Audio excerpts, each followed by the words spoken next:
Hello friends.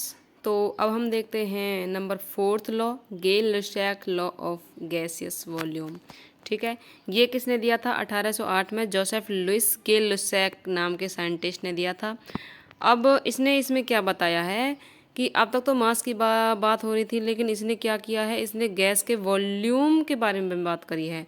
इसने क्या बताया है कि दो गैसों को कंबाइन किया है, ऐड किया है। इसकी एक डेफिनेशन भी है कि when gases combined or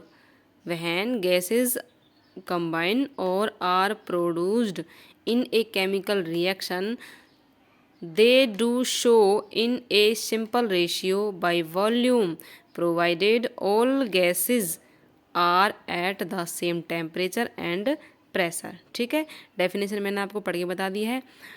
अब ये जो डेफिनेशन है वो क्या कह रही है, इसमें ये बताया गया है कि जब दो गैसेस को आपस में कंबाइन किया जाता है और ऐड किया जाता है या फिर प्रोड्यूस किया जाता है इन ए केमिकल रिएक्शन, जब कोई केमिकल रिएक्शन करवाएंगे तभी तो हम दो गैसेस को या दो एलिमेंट को ऐड करेंगे और वहीं से हमारी गैस भी प्रोड्यूस होंगी।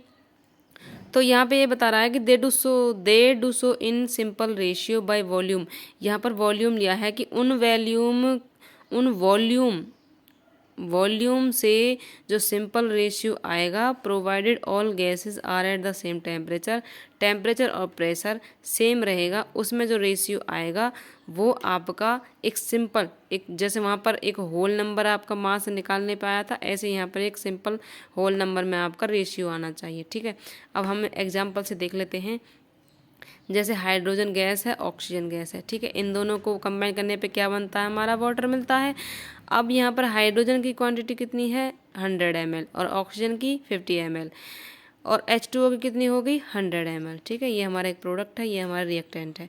ठीक है, अब ये क्या कह रहा है कि जो हाइड्रोजन और ऑक्सीजन इन दोनों गैसेस के जो वॉल्यूम हैं 100 ml और 50 ml, इन दोनों को कंबाइन करो और इन दोनों को कंबाइन करने पे एक सिंपल रेशियो आना चाहिए 2/1, जो कि ये रेशियो आया है। ठीक है, तो गे-लुसाक ने किया है गैस पे काम और उनके वॉल्यूम का रेशियो निकाला है। ठीक है, बाकी जो 3 थे उन्होंने किया था उनके मास पे काम। ठीक है, तो गे-लुसाक ने बताया है उनके वॉल्यूम को कंबाइन करने पे एक होल नंबर रेशियो आना चाहिए। लेकिन ये लॉ भी और अच्छे से आपके एवोगाड्रो लॉ में आपका ज़्यादा डिफाइन किया गया, तो इसके बारे में और ज़्यादा आपको एवोगाड्रो लॉ में पता चलेगा।